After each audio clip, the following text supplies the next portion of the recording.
Thank you so much for being here. I'm so excited to celebrate McKenna and Prothesis. It has already been 2 weeks, which is so crazy since the release date. Time is flying by, which is why I'm so grateful that we're going to have this opportunity just to slow down and to really take a moment to breathe and to celebrate this beautiful book and give it some space to really be honored. And of course, you are a very easy person to honor and celebrate, McKenna.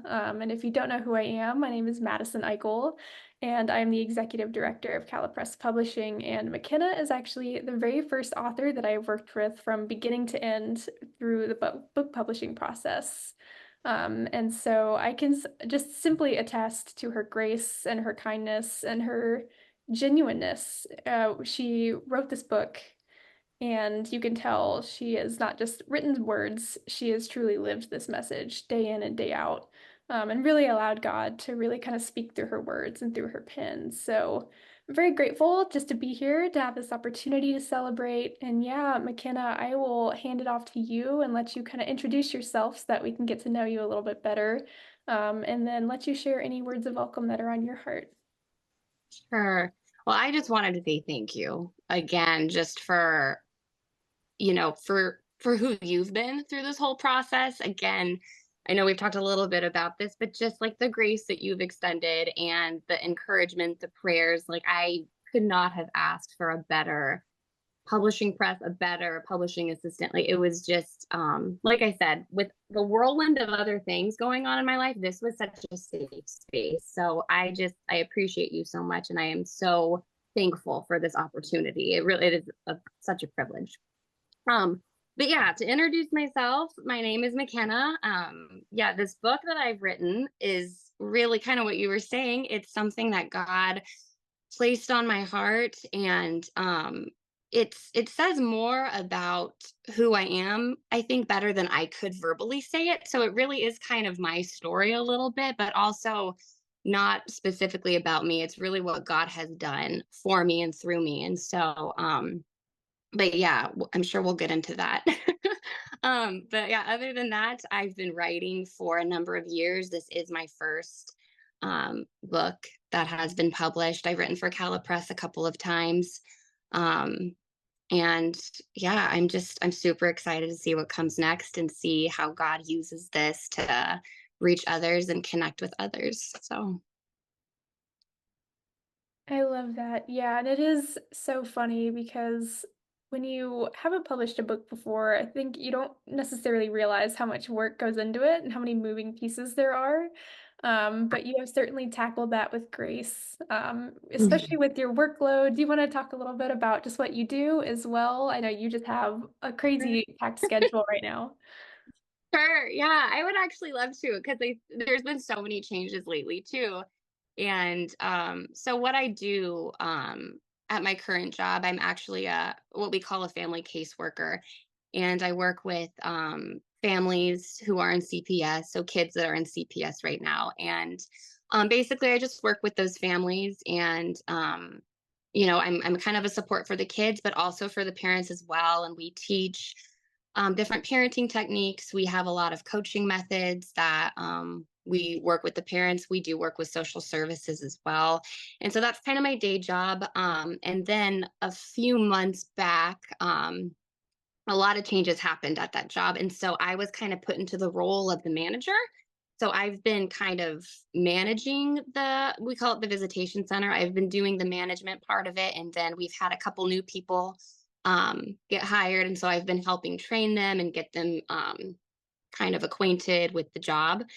But it's been a huge blessing because, our whole team has changed, but it's been a really good change and transition. So, but it's been an adjustment too.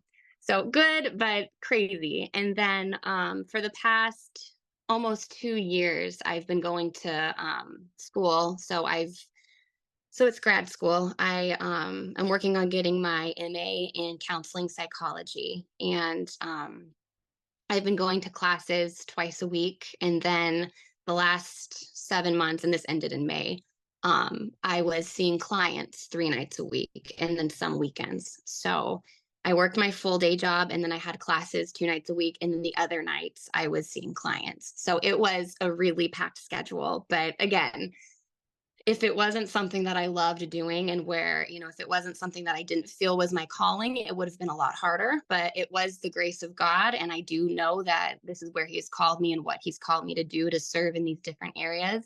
So it's been a really great experience. It has been hard, it has been crazy, but it's been good. So yeah, that's a little bit what the last few months, couple years have looked like for me. Yeah, I think that's why I mean, how you've even found time to write a book. I don't know how you did that. It must be the grace of God at work, and there was just something very important for you specifically to talk about. Yes, very crazy schedule, but very purposeful work. And we are grateful that you found time to write your books, that we can be here celebrating you. And yeah, we can also go ahead and when you're ready, dive into the reading of your book. It'd be wonderful to hear that in your voice. Yes, of course. I actually I was praying about what part I should read, and then last night as I was going through, I think I found a pretty good chunk. It's about 8, 9 minutes long, which I think was the range we said. So I'm ready if you guys are ready. Yeah, it's perfect. Okay. It's easy and maybe even okay to want the mountaintops. But if it's just the mountaintops we're living for, then who are we living for? Church planning is exciting. Leading souls to Christ is exhilarating. Who wants to fill jars of clay when you can watch mountains move? If it is up to me, I want to go where things happen on a big scale. If I'm going to live radically, change better be happening every single day where I can see it. Oh, how I can almost hear my father say, "You of little faith." How can we think anything he does through us is ever insignificant? As Christians, do we really want the thousand fed or do we want the glory of the miracle? It's easy to want the big things when splendor follows. If we think glorious outcomes are going to follow us after doing the Lord's work, whether it's leading 1,000 souls to Him or planting 100 churches, it's easy to want to live every day for Christ. Had someone told Jeremiah that after 40 years of preaching, he would have led no one to repentance, would he have continued? Would he have had the motivation? Or would he do it regardless of his own personal feelings, simply because the Lord told him to? I say this because over the years, I've had to rethink my own motives for doing work in the name of Christ. Was I going on this mission trip because I wanted to serve these people, or was I thrilled at the idea of experiencing a different culture? Was I really committed to being a missionary, or was I committed to the idea of an intrepid life? I once had a missionary boldly tell me to lower my expectations and rethink my dreams of mission work. I may have blocked out his exact words, but his message was clear: stop getting your hopes up. At the time, I couldn't imagine why someone would want to shoot down a young person's well meaning dreams. Now I appreciate the candor because this Christian life doesn't always consist of romanticized adventures. This walk is a work that can look boring to an outsider or a hopeful 22-year-old. As I've said, I've learned, but I'm still learning. I'm learning that being salt and light in a world of tasteless darkness is more than sharing the gospel message every day to every single person I meet. It's about the relationships I build with coworkers, letting them witness my lifestyle before I whisper the story of love and grace. It is about the patients I pray for within my stifling little office. It's about the children I get to love and the parents I have the privilege to teach and empower. The opportunities to love abound around us. If loving means washing the feet of my enemies, what does it look like for the strangers on the street? I think back to the woman I saw countless times in front of the local grocery store. She was holding a cardboard sign and sitting on the parking lot curb with a baby in her lap. In broken English, she tells her story of a husband who walked away from their 4 children and left her to pay the rent. Does love turn away? Does it give her money? Does it question a possibly fraudulent story? Because certainly love doesn't get taken advantage of. Or maybe love chooses to serve without having to know every detail. Maybe love is going back inside the store and praying that God will direct you to the right product that will not only nourish her and her child, but maybe offer them something they haven't been able to afford for a while. But love wouldn't stop there. Love would serve both her body and her soul. Love would ask her if she knows Jesus and say a prayer and remind her that she's loved by El Roy, the God who sees her in her lonely helplessness. While in Zarephath, Elijah didn't just tell the widow she would have enough flour and oil to feed herself and her son for a single day. This is what the Lord, the God of Israel, says. The jar of flour will not be exhausted, and the jug of oil will not run dry until the day the Lord sends rain upon the face of the earth. 1 Kings 17:14. Love doesn't just give someone bread when the real hunger comes from a supernatural place. More than the stomach, the soul and spirit need care and sustenance. This is what the Lord says. He sees you and loves you and cares for you and your 4 children. He has plans and a purpose for you if only you look to him and let him live in you. If we are simply giving our human resources, we exhaust ourselves. Time, money, and strength diminish. But when we allow the Lord to work through us, the jug of oil will not run dry. To love him is to serve him. To serve him is to love others. To love others is to serve others. This reminds me of Jesus' expectation of his disciples. We are called to be salt and light, Matthew 5:13-14, to enhance the things, the people, and the environments around us, to add flavor, create thirst, emphasize what is already there, part the curtains and let the truth shine through. We can't do any of this by sitting by the fireside, wishing our dreams would come true already. We need to go out and live, spreading the love and truth no matter what situation we are in. We are not to be isolated. If the bottom line is people, what good are salt and light just for ourselves? I think back to the times in my life when I completely isolated myself from friends and other loved ones because I didn't want to contact anyone outside of work. I attributed this to being the introvert that I was. But having no contact with people and staying in my safe little introvert bubble left me feeling, in fact, quite miserable. Avoidance is not an option. Jesus said we are the salt and light.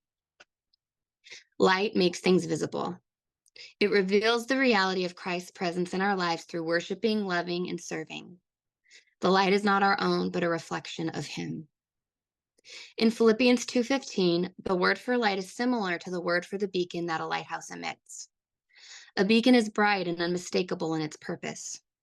It warns of upcoming danger, directs one's life to a safe harbor, and provides hope. With this in mind, look around you. Billions of people today are completely lost and without hope. We are to be their light, that beacon that steers the lost and weary sailor home. If we are not salt and light, we are being disobedient. And I've learned that this isn't limited to overseas. In the part of Northern California where I live, homelessness and substance abuse thrive. When we first moved to this Western town, I thought of it as an infestation. Now all I can see is a mission field.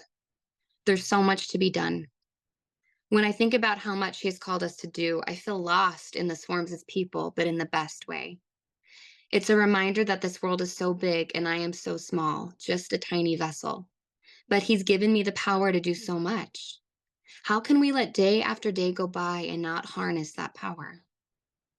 Peter writes that we are to fulfill our calling by making our lives about him. 1 Peter 4:10-11. Reading our Bibles and going to church and praying in closets is good, but if we want to fulfill our purpose and live up to Prothesis and everything it has to offer, sooner or later we need to leave the safety of our comfort zones and do something. Faith stirs us to works. There is a reason we feel so restless.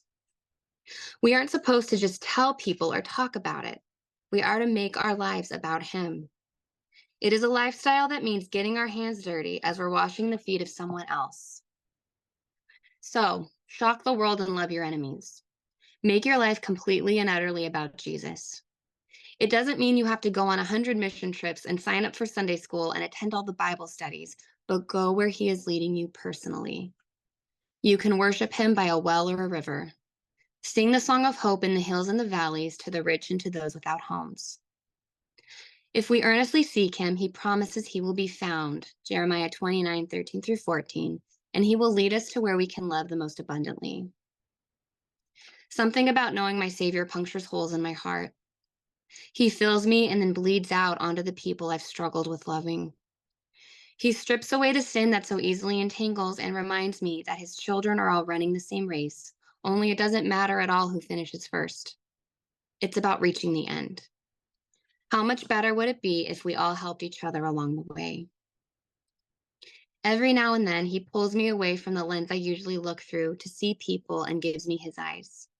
I'm given only a glimpse, just enough to break my heart, but not so much that I'm overwhelmed with grief. In this temporary glance, the searing pain of humanity reminds me that we're all lost and confused children trying to find our way back home. And this is what prompts me over and over to keep trying. I don't do it perfectly every day, if ever. But if I'm going to pick up stones, I'm moving them to clear the path of someone else. If I'm going to the trouble of washing my own feet, I may as well carry twice as much water. Love stuns the enemy and awakens a sleeping soul. It doesn't begin or end with us because this kind of love can only come from allowing Jesus to shape your perspective and shift your gaze. When we see him, Prothesis is fulfilled. We see who we are meant to be and the essence of all we are called to do. That's what I That's beautiful. One, I feel like we need an audiobook. have. You have a very good audiobook voice. Oh, thank you. But wow, so many things stood out. I mean, obviously, you're just a gifted writer. You have such a beautiful way with words. It's very lyrical almost. But just that like just that point of the mountaintops, I think so much of what we dream for and hope for, it does include those moments, those spectacular moments of, wow, like I'm going to see something obvious and dramatic and like immediately impactful. But yet, so much of what God calls us to is in the ordinary, everyday moments of our lives. Um, Mhm.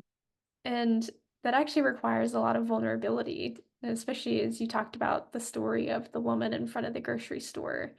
It's Yeah. vulnerable to love people where you are because you open yourself up to so many things, including being taken advantage of. Mhm. Um, but what would God do? What would love ask you to do? So many beautiful things in there. I wish I could just talk to you for hours about that chapter specifically.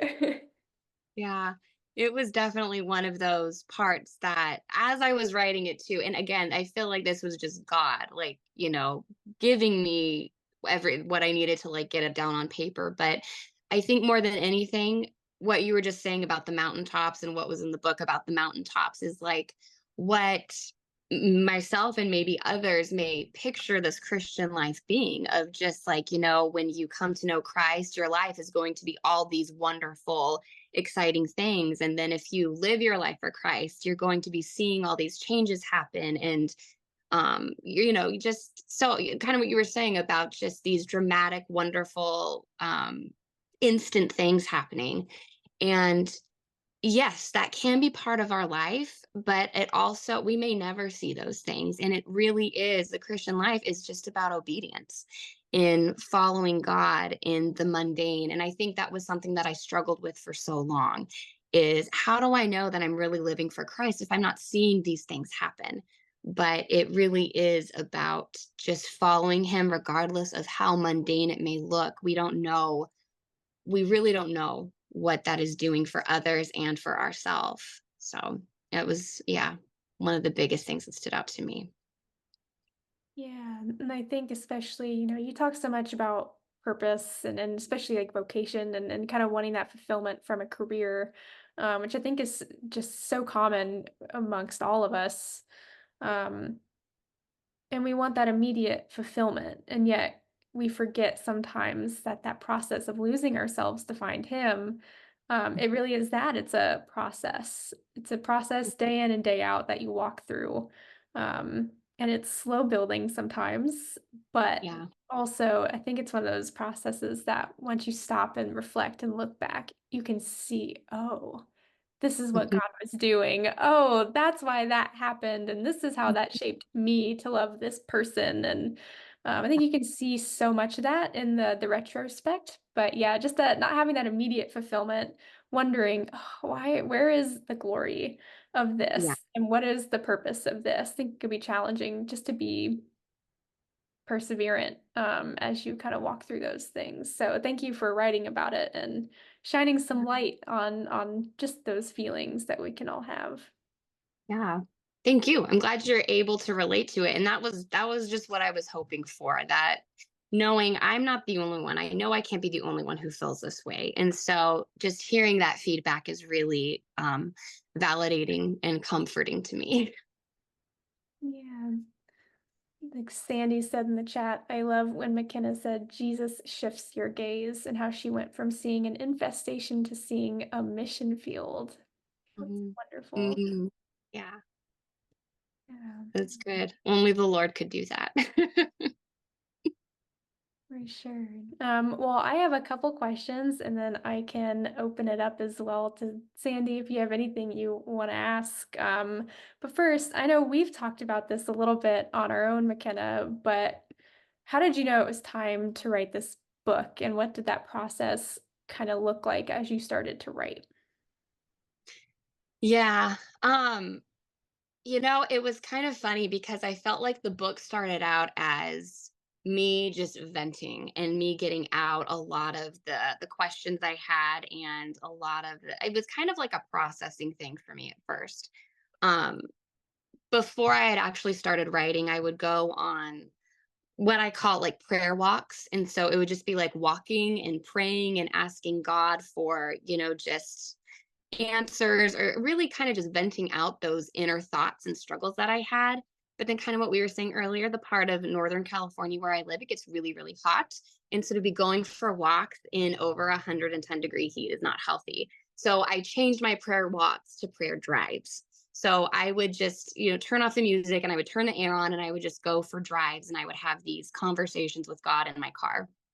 And it was on one of these drives where I was between jobs and I was like, I don't know what's next. And I actually write about this in the book too, where I'm just like, okay, this dream has crashed. And then I was like rebuilding something else. And then that crashed, ended up not happening. And so I was really just like, God, I don't know what my life is supposed to look like. I don't know what I'm supposed to do, because I've always been somebody who ties in my purpose and my identity with my vocation, as we were saying, a lot of people tend to do. And at this point in my life, I had no idea what that looked like. And so it was on this drive, and I remember exactly, what part or what road I was on. And there was all these hills right here, and then there was this pasture right over here, and I was driving back home, and it just hit me. And it was like a book on identity and purpose. That needs to be everything that I'm struggling with. It needs to be written down and it needs to be put out into the world. And I really felt like that was God telling me, because I'd always wanted to put writing as part of my something that I did. I didn't know if I wanted it to be my career, but I wanted writing to be something that I used as a ministry.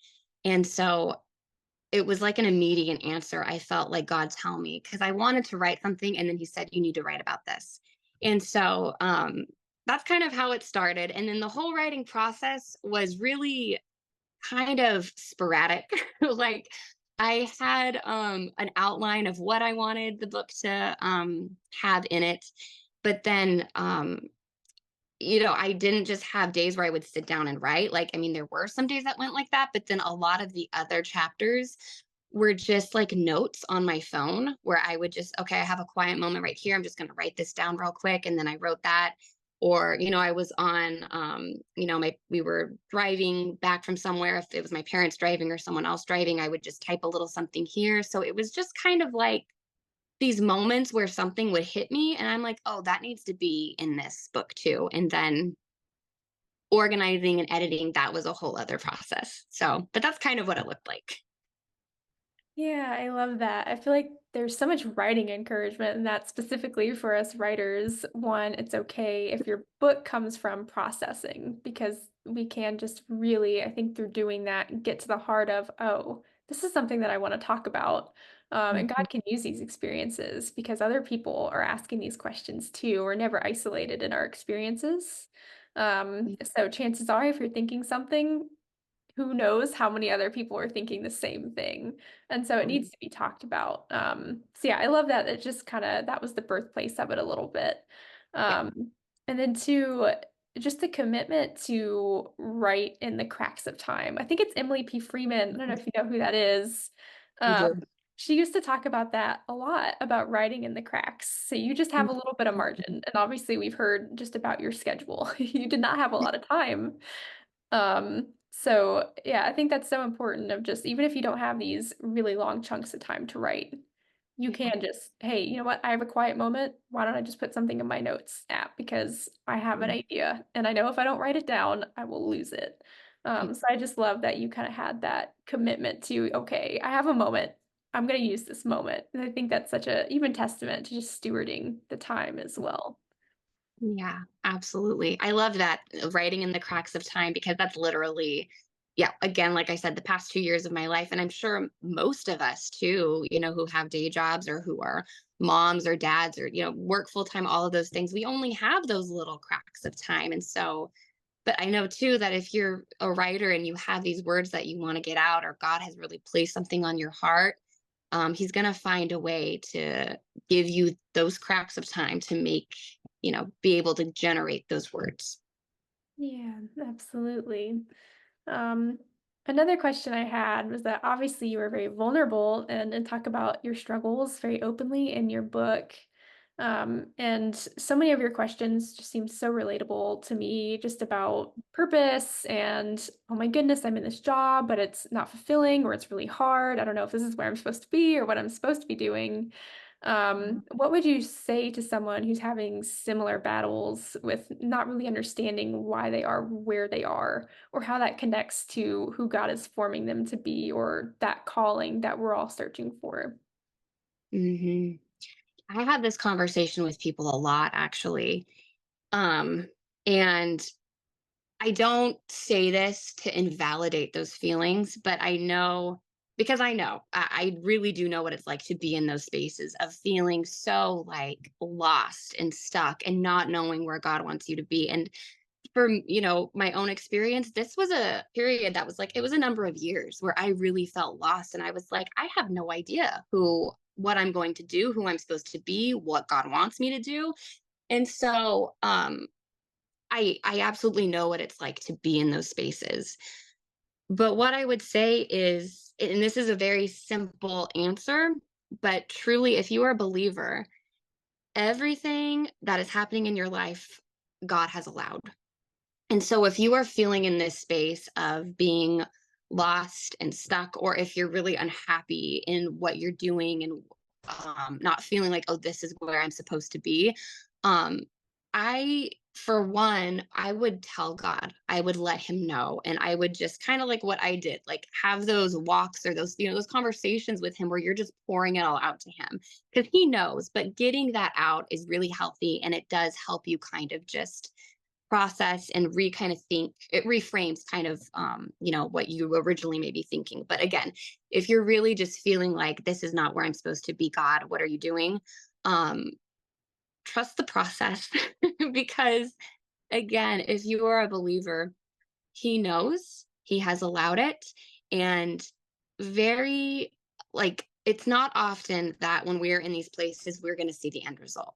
And what I mean by that is we don't know what our life is going to look like, and if we're in a space where things are looking really bleak or ugly and we don't like where we're at, it looks that way because we don't know what's going to happen. Like, we're here, we don't know what's going to happen here. And so we really have to trust that, yes, he knows what he's doing. He has allowed you to be in this space for whatever reason. And that could be because he is shaping you, he is strengthening your faith, or you're in a space and you may not realize it, but it is affecting or helping somebody else. And also, to follow that up with, is these spaces are usually temporary, even if it feels like they're not. I know for me, things can change so quickly. And I don't say that's just me. I know for everybody, things can change overnight. So that's kind of what I would say to that. Yeah, that's so good. I think it's especially important to remember the temporary aspect of it. It's not forever, even though, yeah, once you're in it, it feels like it's forever. Um, and actually, I have a friend who wrote a book, and I just loved your emphasis on the messiness. I think we do forget sometimes that messiness is just part of the process.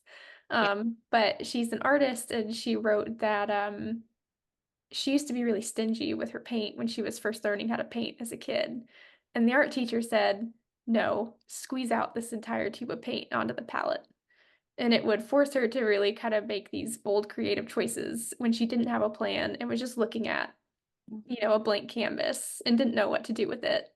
And something about that just reminded me of what you just said, where with art and with living, it's okay to allow that in between process of messiness. When we don't really see things taking shape, we maybe feel like we have something to offer, but we don't know what to do with it.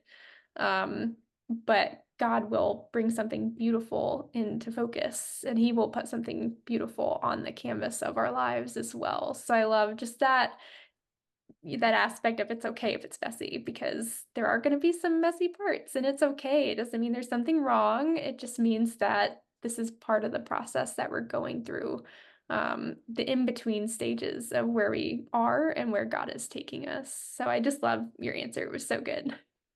Thank you. I think that's beautiful. And two, just to emphasize what you said, the messiness, I think that's actually a sign, maybe too, that things are actually, it's kind of a good sign where if things are messy right now, that means that God is working. And he doesn't always work in the neat ways that we think. And so I like what you added there.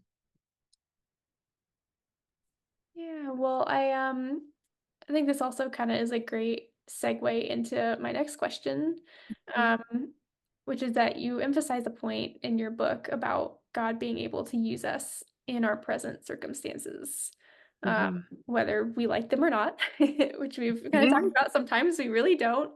But how can we recognize those opportunities and really be open to what God wants to do when we're not really where we hoped we would be and we want to operate in that calling that we feel like God has given us? Yeah. I really think it's a heart issue. Where and again, it's not always easy. It's really hard. But I think that if we have a heart that is willing and a heart that really trusts him and we have the faith that again he knows what he's doing, then we can be in a place that we really don't like and he can still use us. And we may not see it at the time. We may not ever see it, but one thing that I talk about in the book is, a couple years ago, well, a few years ago, I was in a job that I really did not feel equipped or called to, or I just didn't want to be there. I just felt like it didn't vibe with my personality. I didn't have the gifts that I wanted to, I felt like it wasn't me. Um, but I was put there anyway. And at the time, it was just really so far from who I wanted to be and what I wanted to do. But I remember thinking each day, like maybe not each day, but I remember thinking pretty frequently, like, okay, God can still use me here.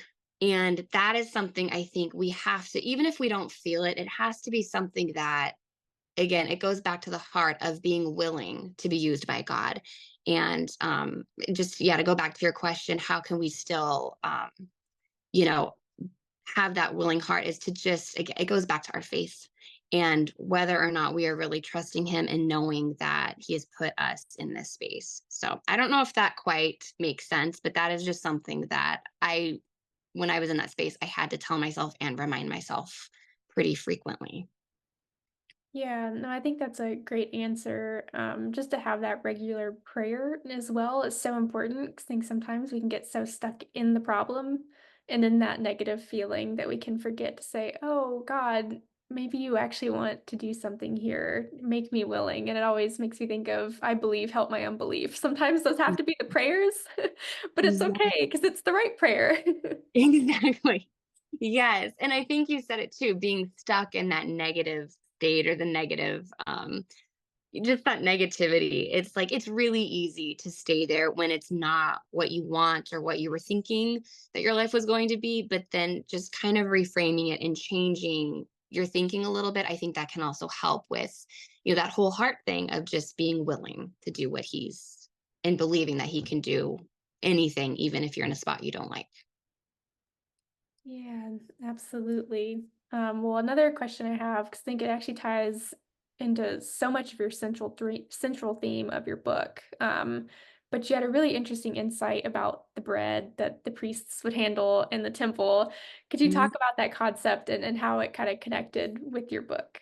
Yes, yes. So this was so, and I remember too, if I'm thinking back, when I was really studying what purpose meant. And I went back to the biblical, the whole, well, I went to several verses and I looked up, I think it was a Bible dictionary I had, and I wanted to look up the original word for purpose. And so, I was at my desk and I had my Bible and I had the Bible dictionary, and I think I had Blue Letter Bible pulled up on my phone. So I had all these different resources.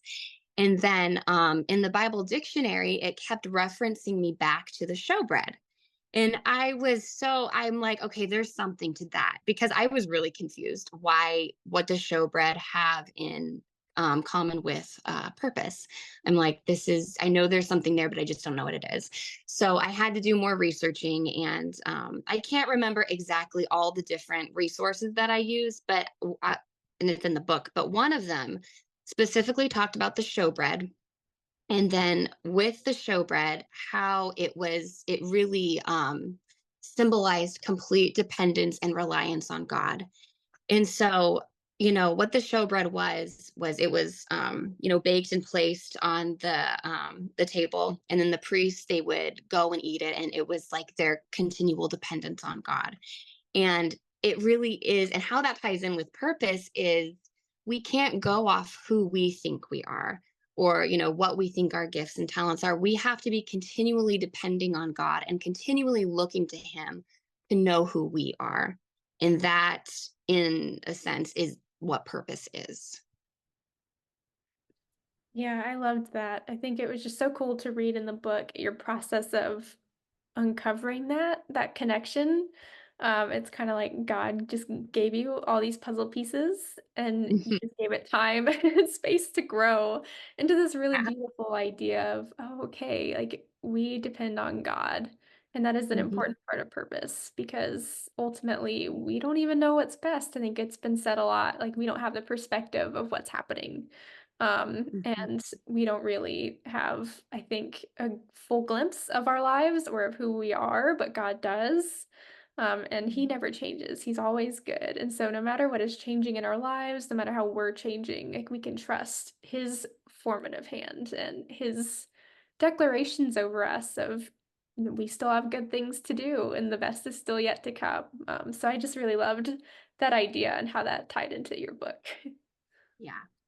Yeah. It was really interesting to actually discover that. And again, that was God too. And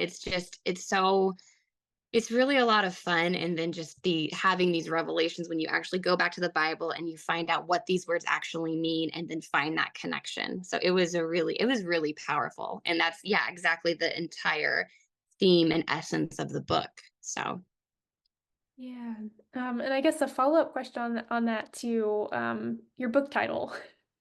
How did you get to that for someone who doesn't really know like when they read that immediately what it is? I've had a lot of people, even my own family, like, because when I was writing this, I was just kind of like, I was keeping it quiet. I didn't know what was going to happen with it. And so I was just, writing and putting the puzzle pieces in there and making the connections and everything. But then when I think it was my mom, I finally told my mom the title. She's like, "What does that mean?" So I kind of went through the whole, briefly summarized. Well, this is what it's the word for purpose. It means prothesis, and this is what it means, and this is how it connects to us, and here's the history of it. And um, so for my mom, she's a big Bible scholar, and she loves studying and reading, and I had that conversation with her, but it's been kind of funny because I haven't had that many other people outside of my family, but I've, friends, and I've had some coworkers buy the book, and nobody has asked me about what that word means. And so I was surprised because I'm like, I was fully expecting people to be like, what does that have to do with anything? What does that mean? But I don't know, maybe they're just letting themselves be surprised. But I did have that conversation with my mom. No, I love that. And it is like such a wonderful thing to discover in the book because you obviously talk about it. You don't just leave it hanging. Yeah. But yeah, it is a wonderful discovery. But I was just curious how that worked for you of just coming to that, like, this is the title of the book and just letting it be that. Yeah. Yeah. I think it added an element of mystery too, where it's like if people don't know what that word means, maybe they'll read the book and find out. So kind of a way to engage. Yeah, I love that. Well, one of my last few questions is if someone asked you now what it means to live a purposeful life, what would your answer be? Yeah. You know what? It's something I think I have to remind myself every day still. Like even having written the book and knowing what I know and having these I like that word you said, puzzle pieces, having those kind of come to life and having this revelation of, you know, knowing God puts us in touch with who we are, even knowing all of those things, it is still something I have to remind myself every day. Um, because I think it's easy to get caught up and lost in the world and who the world says we should be and what we should be doing and comparing ourselves to other people or what their lives look like. We have to at least for me, I have to continually remind myself what my life is about is serving Jesus. And it doesn't matter if I am, a caseworker as a visitation center or a therapist or a writer or a mom or, whatever. It's like no matter what our vocation is, no matter what our life looks like, our purpose on this earth is to serve Jesus. And we can do that a myriad of different ways. Um, and again, just to kind of go back to the whole mountaintop piece, it can be filled with those things or it can be filled with the mundane. But as long as we are putting that at the forefront of our mind and knowing that no matter what we're doing, it can be worship and we can be serving Him, that is to me how I live out my purpose every single day. Because I have a lot of mundane days, especially the last couple of years. It has been just the same thing. It's the same schedule, the same stuff, and it's been hard and it's been dry.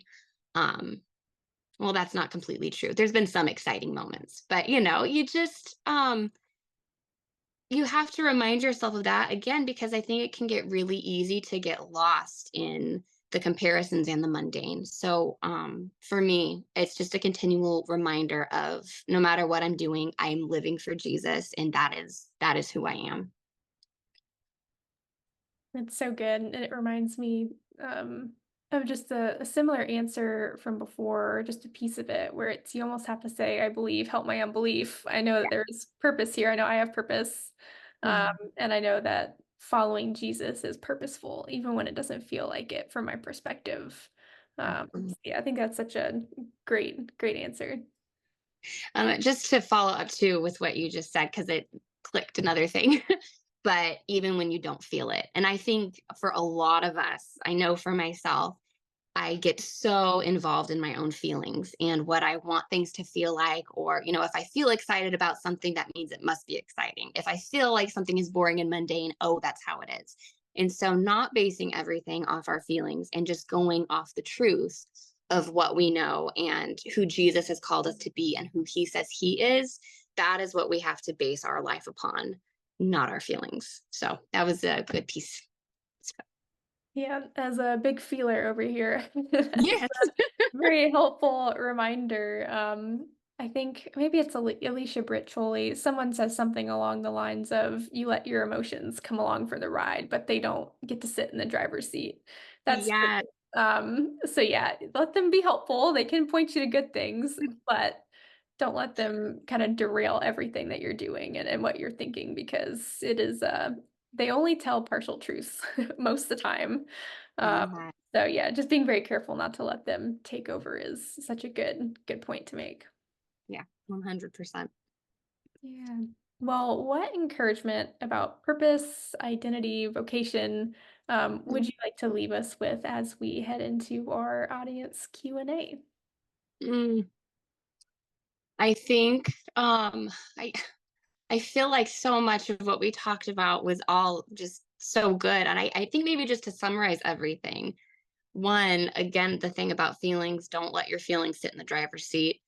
Um, do those heart checks and ask God if you're struggling with where you're at, ask you just tell him that and then ask him to lead you.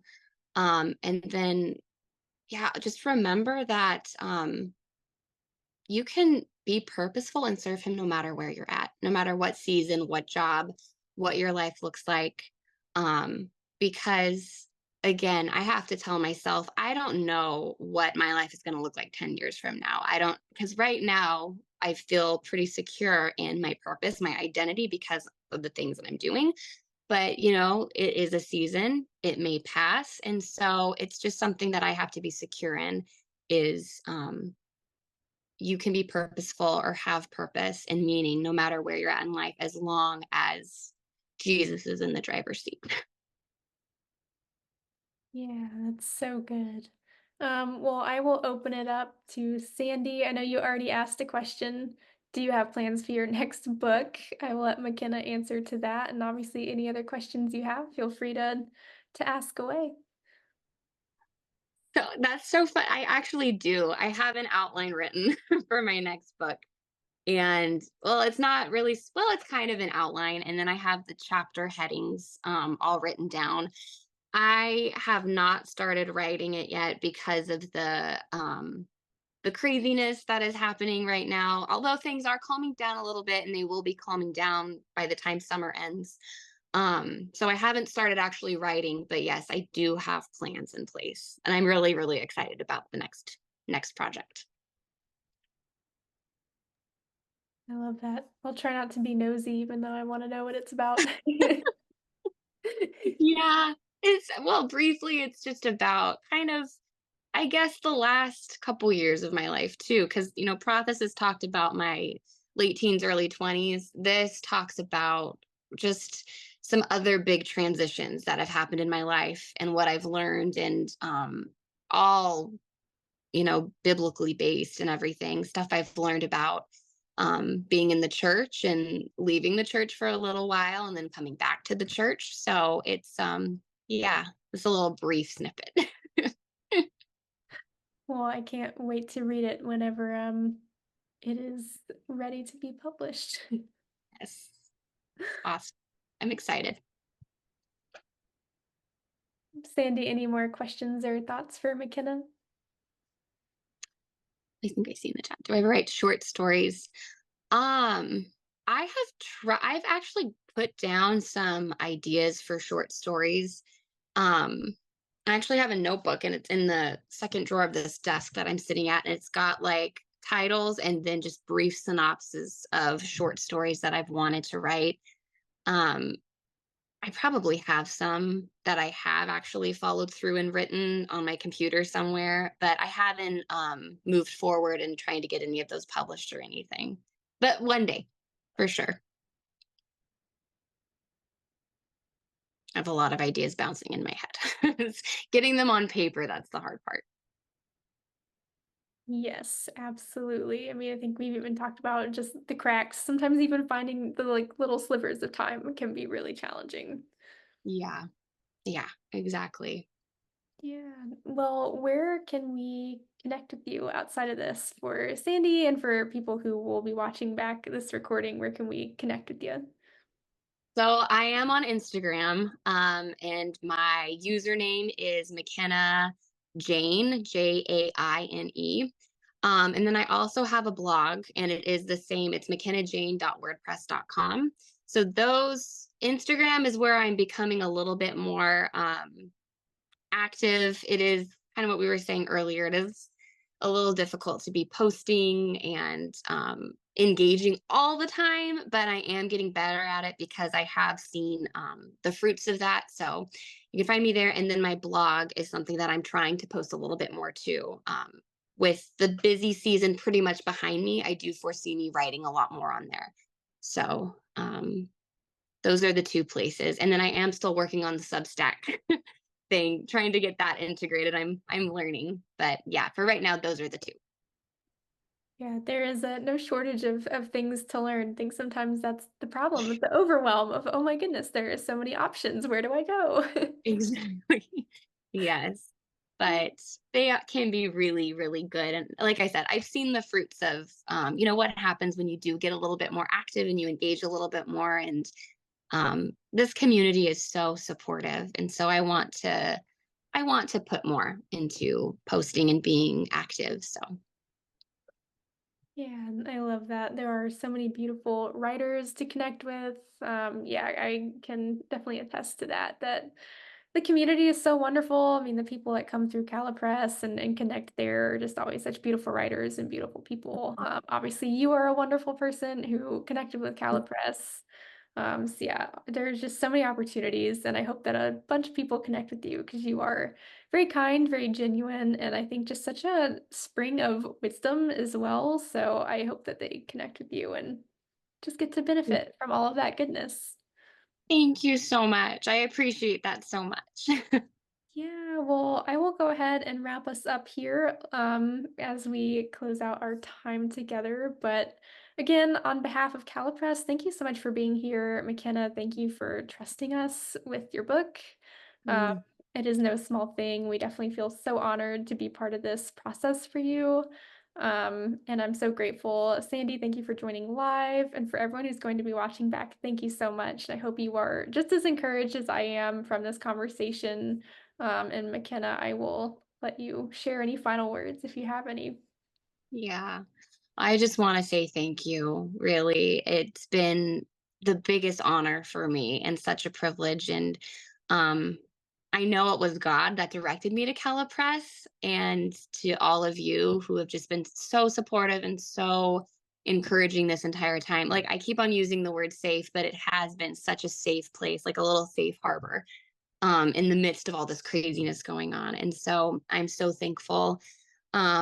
I'm so thankful to the people who have also reached out, who have bought the book, who have been asking questions, who have just, been those supporters along the way too, even if they couldn't make it to the launch party today. But also thank you to the people who could make it. It's been wonderful having that support and getting to know fellow writers and people who just love Jesus and, are wanting to grow together. So I'm very thankful. I'm very blessed.